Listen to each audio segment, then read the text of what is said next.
సమూయేలు మొదటి గ్రంథము 7వ అధ్యాయము. అంతటా కిర్యత్యారీము వారు వచ్చి యెహోవా మందసమును తీసుకొని పోయి కొండ యందు ఉండే అబీనాదాబు ఇంట చేర్చి దానిని కాపాడుటకై అతని కుమారుడైన ఎలియాజరును ప్రతిష్ఠించిరి. మందసము కిర్యత్యారీములో నుండిన కాలము 20 సంవత్సరములాయెను. ఇశ్రాయేలీయులందరూ యెహోవాను అనుసరింప దుఃఖించుచుండగా సమూయేలు ఇశ్రాయేలీయులందరితో ఇట్లనెను: మీ పూర్ణ హృదయముతో యెహోవా యొద్దకు మీరు మళ్ళు కొనిన ఎడల అన్య దేవతలను, అస్తారోతు దేవతలను మీ మధ్య నుండి తీసివేసి పట్టుదల కలిగి యెహోవా తట్టు మీ హృదయములను త్రిప్పి ఆయనను సేవించడి. అప్పుడు ఆయన ఫిలిష్తీయుల చేతిలో నుండి మిమ్మును విడిపించును. అంతటా ఇశ్రాయేలీయులు బయలు దేవతలను, అస్తారోతు దేవతలను తీసివేసి యెహోవాను మాత్రమే సేవించిరి. అంతటా సమూయేలు ఇశ్రాయేలీయులందరినీ మిస్పాకు పిలువనంపిడి. నేను మీ పక్షమున యెహోవాను ప్రార్థన చేతునని చెప్పగా వారు మిస్పాలో కూడుకొని నీళ్లు చేది యెహోవా సన్నిధిని కుమ్మరించి ఆ దినము ఉపవాసముండి యెహోవా దృష్టికి మేము పాపాత్ములమని ఒప్పుకొనిరి. మిస్పాలో సమూయేలు ఇశ్రాయేలీయులకు న్యాయము తీర్చుచూ వచ్చెను. ఇశ్రాయేలీయులు మిస్పాలో కూడి ఉన్నారని ఫిలిష్తీయులు వినినప్పుడు ఫిలిష్తీయుల సర్దారులు ఇశ్రాయేలు మీదికి వచ్చిరి. ఈ సంగతి ఇశ్రాయేలీయులు విని ఫిలిష్తీయులకు భయపడి మన దేవుడైన యెహోవాను ఫిలిష్తీయుల చేతిలో నుండి మనలను రక్షించినట్లుగా మా కొరకు ఆయనను ప్రార్థన చేయుట మానవద్దని సమూయేలు నొద్ద మనవి చేసిరి. సమూయేలు పాలు విడువని ఒక గొర్రె పిల్లను తెచ్చి యెహోవాకు సర్వాంగ బలిగా అర్పించి ఇశ్రాయేలుల పక్షమున యెహోవాను ప్రార్థన చేయగా యెహోవా అతని ప్రార్థన అంగీకరించెను. సమూయేలు దహన బలి అర్పించుచుండగా ఫిలిష్తీయులు యుద్ధము చేయుటకై ఇశ్రాయేలీయుల మీదికి వచ్చిరి. అయితే యెహోవా ఆ దినమున ఫిలిష్తీయుల మీద మెండుగా ఉరుములు ఉరిమించి వారిని తారుమారు చేయగా వారు ఇశ్రాయేలీయుల చేత ఓడిపోయిరి. ఇశ్రాయేలీయులు మిస్పాలో నుండి బయలుదేరి బేత్కారు వరకు ఫిలిష్తీయులను తరిమి హతము చేసిరి. అప్పుడు సమూయేలు ఒక రాయి తీసి మిస్పాకును షేనుకును మధ్య దానిని నిలిపి, ఇంతవరకు యెహోవా మనకు సహాయం చేసినని చెప్పి దానికి ఎబెనెజరు అని పేరు పెట్టెను. ఇలాగున ఫిలిష్తీయులు అణపబడిన వారై ఇశ్రాయేలు సరిహద్దులోనికి తిరిగి రాక ఆగిపోయిరి. సమూయేలు ఉండిన దినములన్నిటను యెహోవా హస్తము ఫిలిష్తీయులకు విరోధముగా ఉండెను. మరియు ఫిలిష్తీయులు ఇశ్రాయేలీయుల యుద్ధ నుండి పట్టుకునిన పట్టణములు ఇశ్రాయేలీయులకు తిరిగి వచ్చెను. ఎక్రోను నుండి గాతు వరకున్న గ్రామములను, వాటి పొలములను ఇశ్రాయేలీయులు ఫిలిష్తీయుల చేతిలో నుండి విడిపించిరి. మరియు ఇశ్రాయేలీయులకును అమోరీయులకును సమాధానము కలిగెను. సమూయేలు తాను బ్రతికిన దినములనియు ఇశ్రాయేలీయులకు న్యాయాధిపతిగా ఉండెను. ఏటేటా అతడు బేతేలునకును గిల్గాలునకును మిస్పాకును తిరుగుచు ఆ స్థలముల యందు ఇశ్రాయేలీయులకు న్యాయము తీర్చుచూ వచ్చెను.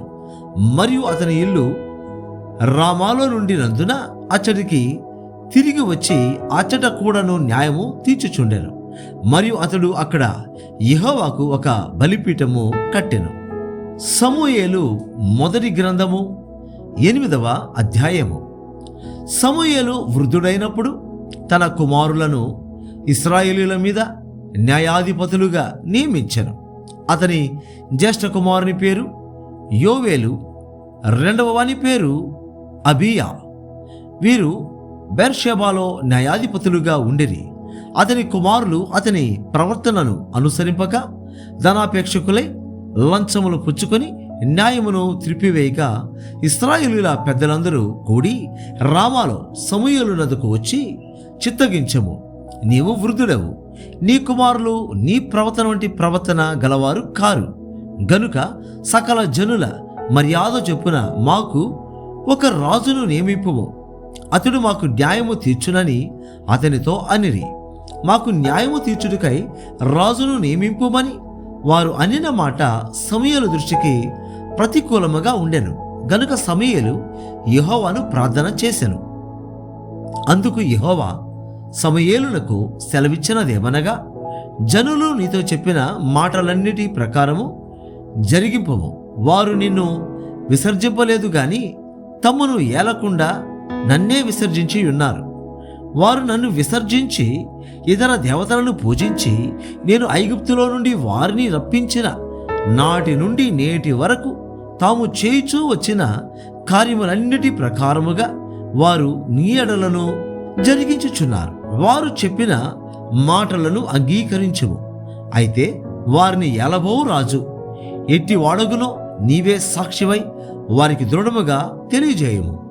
సమూయేలు తనను రాజును అడిగిన జనులకు యెహోవా మాటలన్నీ వినిపించి ఇలాగున చెప్పెను, మిమ్మను ఏలబో రాజు ఎట్టి వాడగుననుగా అతడు మీ కుమారులను పట్టుకొని తన రథములను తోలుటకును తన గుర్రములను కాపాడుటకును వారిని ఉంచుకొను.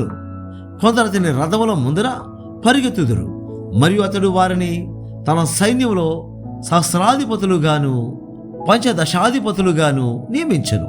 తన భూములను దున్నుటకును వాటి పంటను కోయుటకును తన యుద్ధాయుధములను తన రథముల సామానులను చేయుటకును వారిని ఏర్పరచుకొనును. మీ కుమార్తెలను భక్ష్యకారుణులుగాను బోన కత్తెలుగాను రొట్టెలు కాల్చువారిని గాను పెట్టుకొనును. మీ పొలములలోను మీ ద్రాక్ష తోటలలోను ఒలివ తోటలలోను శ్రేష్టమైన వాటిని తీసుకొని తన సేవకులకిచ్చును. మీ ధాన్యములోను ద్రాక్ష పండ్లలోను 10వ భాగము తీసి తన పరివార జనమునకును సేవకులకును ఇచ్చును. మీ దాసులను మీ పని కత్తెలను మీ పశువులలోను గార్ధబములలోను శ్రేష్టమైన వాటిని పట్టుకొని తన పని కొరకు ఉంచుకొనును. మీ మందలో 10వ భాగము పట్టుకొనును. మీ మట్టుకు మీరు అతనికి దాసులవుదురు. ఆ దినమున మీరు కోరుకొనిన రాజును బట్టి మీరు మొరపెట్టినను యెహోవా మీ మొర వినకపోవును అనెను. అయినను జనులు సమూయేలక మాట చెవిని బెట్టనొల్లక, అలాగున కాదు, జనములు చేయు రీతిని మేమును చేయునట్లు మాకు రాజు కావలెను. మా రాజు మాకు న్యాయము తీర్చును. మా ముందర పోవచ్చు, అతడే మా యుద్ధములను జరిగించుననిరి. సమూయేలు జనుల యొక్క మాటలన్నిటినీ విని యెహోవా సన్నిధిని వాటిని వివరించరు. గనుక యెహోవా నీవు వారి మాటలు విని వారికి ఒక రాజును నియమించుమని సమూయేలుకు సెలవీయగా, సమూయేలు మీరందరూ మీ మీ గ్రామములకు పొండని ఇశ్రాయేలీయులకు సెలవిచ్చెను. సమూయేలు మొదటి గ్రంథము 9వ అధ్యాయము. అఫీయకు పుట్టిన బెకోరతు కుమారుడైన సెరోరుకు జననమైన అబీయేలు కుమారుడగు కీషు అను బెన్యామీనీయుడొకడుండెను. కీషు భాగ్యవంతుడగు ఒక బెన్యామీనీయుడు. అతనికి సౌలు అను నొక కుమారుడుండెను. అతడు బహు సౌందర్యము గల యవ్వనుడు. ఇశ్రాయేలీయులలో అతని పాటి సుందరుడొకడునూ లేడు. అతడు భుజములు మొదలుకొని పైకి ఇతరుల కంటే ఎత్తుగలవాడు. సౌలు తండ్రి అయిన కీషు యొక్క గార్ధబములు తప్పిపోగా కీషు తన కుమారుడైన సౌలును పిలిచి మన దాసులలో ఒకని తీసుకుని పోయి గార్ధబములను వెదకమని చెప్పాను. అతడు పోయి ఎఫ్రాయిము మన్యము తిరిగి షాలిషా దేశమున సంచరింపగా అవి కనబడలేదు. తరువాత వారు షయలీము దేశమును దాటి సంచారము చేసిరి గాని అవి కనబడకయుండెను. బెన్యామీనీయుల దేశము సంచరించి చూడగా అవి దొరకలేదు.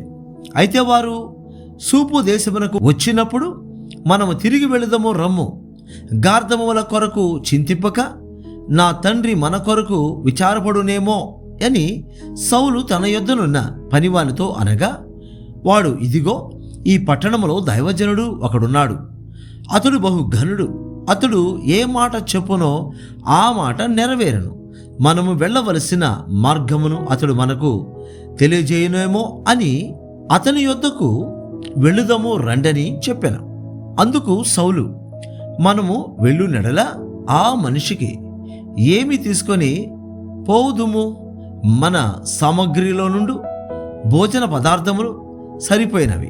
ఆ దైవజనునికి బహుమానము తీసుకొని పోవుటకు మనకేమీ లేదు అని తన పనివానితో చెప్పి మన యొద్ద ఏమి ఉన్నదని అడుగగా, వాడు సౌలుతో, చిత్తగించము, నా యొద్ద పావుతులము వెండి కలదు. మనకు మార్గము తెలియజెప్పినందుకై దానిని ఆ దైవజనుని కిత్తునన్నెను. ఇప్పుడు ప్రవక్త అయిన పేరు నొందువాడు పూర్వము దీర్ఘదర్శి అనిపించుకొనెను. పూర్వము ఇశ్రాయేలులో దేవుని యొద్ద విచారణ చెట్టుకై ఒకడు బయలుదేరిన ఎడల మనము దీర్ఘదర్శకుని యొద్దకు పోవుదము రండని జనులు చెప్పుకొనుట వాడుక. సౌలు, నీ మాట మంచిది, వెళ్ళుదము రమ్మనగా వారు దైవజనుడుండు ఊరికి పోయిరి. ఊరికి ఎక్కిపోవచ్చుండగా నీళ్లు చేదుకొనుటకై వచ్చిన కన్యకలు తమకు కనబడినప్పుడు, ఇక్కడ దీర్ఘదర్శి ఉన్నాడా అని అడిగిరి. అందుకు వారు, ఇదిగో అతడు మీ ఎదుటనే ఉన్నాడు, త్వరగా పోయి కలుసుకొనుడి. ఈ దినముననే అతడు ఈ ఊరికి వచ్చెను. నేడు ఉన్నత స్థలమందు జనులకు బలి జరుగును గనుక ఊరిలోనికి మీరు పోయిన క్షణమందే అతడు భోజనము చేటుకు ఉన్నతమైన స్థలమునకు వెళ్ళక మునిపే మీరు అతని కనుగొందురు. అతడు రాక మునుపు జనులు భోజనము చేయరు. అతడు బలిని ఆశీర్వదించిన తర్వాత పిలువబడిన వారు భోజనము చేయుదురు. మీరు ఎక్కిపోండి, అతని చూచుటకు ఇదే సమయమని చెప్పిరి. వారు ఊరిలోనికి రాగా ఉన్నతమైన స్థలమునకు పోవచ్చున్న సమూయేలు వారికి ఎదురుపడెను. సౌలు అతడికి రేపు వచ్చునని యెహోవా సమూయేలునకు తెలియజేశాను. ఎట్లనగా, నా జనుల మొర నా యుద్ధకు వచ్చాను, నేను వారిని దృష్టించి ఉన్నాను. కాగా ఫిలిస్తీయుల చేతిలో నుండి నా జనులను విడిపించుటకై నా జనులైన ఇశ్రాయేలుల మీద వారిని అధికారునిగా అభిషేకించుటకు గాను రేపు ఈ వేళకు నేను బెన్యామీను దేశములో నుండి ఒక మనుష్యుని నీ యొద్దకు రప్పించుదను. సౌలు సమూయేలునకు కనబడగానే, యెహోవా, ఇతడే నేను నీతో చెప్పిన మనిషి, ఇదిగో ఇతడే నా జనులను ఏలునని అతనితో సెలవిచ్చాను. సౌలు గవినియందు సమూయేలును కలుసుకొని, దీర్ఘదర్శి ఇల్లు ఏది, దయచేసి నాతో చెప్పుమని అడుగగా, సమూయేలు సౌలుతో, నేనే దీర్ఘదర్శిని, ఉన్నతమైన స్థలమునకు నాకు ముందు వెళ్ళుడి. నేడు మీరు నాతో కూడా భోజనము చేయవలెను. రేపు నీ మనస్సులోనున్నదంతయు నీకు తెలియజేసి నిన్ను వెళ్ళనిచ్చేదను. 3 దినముల క్రిందట తప్పిపోయిన నీ గార్ధబలను గూర్చి విచారపడకము, అవి దొరికినవి. ఇశ్రాయేలుల అభిష్టము ఎవరి యందున్నది? నీ యందును నీ తండ్రి ఇంటి వారి యందును గదా అనెను. అందుకు సౌలు, నేను బెన్యామీనీయుడను కానా? నా గోత్రము ఇశ్రాయేలుల గోత్రములలో స్వల్పమైనది కాదా? నా ఇంటి వారు బెన్యామీను గోత్రపు ఇంటి వారందరిలో అల్పులు కారా? నాతో ఇలాగున ఎందుకు పలుకుచున్నావు అనెను. అయితే సమూయేలు సౌలును అతని పనివానిని భోజనపు శాలలోనికి తోడుకొని పోయి పిలువబడిన దాదాపు 30 మందిలో ప్రధాన స్థలమందు వారిని కూర్చుండబెట్టి పచనకర్తతో, నేను నీ దగ్గర నుంచుమని చెప్పి నీ చేతికి ఇచ్చిన భాగమును తీసుకుని రమ్మనగా, పచనకర్త జబ్బను దాని మీదనున్న దానిని తీసుకుని వచ్చి సౌలు ఎదుట ఉంచగా, సమూయేలు సౌలుతో ఇట్లా, నేను చూడుము, మనము కలుసుకొను కాలమునకై దాచి ఉంచబడిన దానిని నీకు పెట్టి ఉన్నాడు.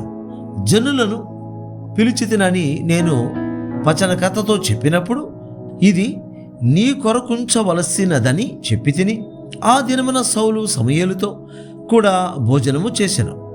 పట్టణస్థులు ఉన్నతమైన స్థలం మీద నుండి దిగుచుండగా సమూయేలు సౌలుతో, మిద్దె మీద మాట్లాడుచుండెను.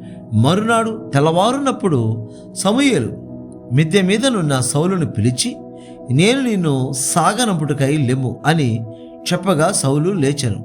తరువాత వారిద్దరూ బయలుదేరి ఊరి చివరకు వచ్చుచుండగా సమూయేలు సౌలుతో, మనకంటే ముందుగా వెళ్ళుమని ఈ పనివానితో చెప్పుము. దేవుడు సెలవిచ్చినది నేను నీకు తెలియజెప్పు వరకు నీవు ఇక్కడ నిలిచి యుండుమనెను. అంతటా వాడు వెళ్ళెను.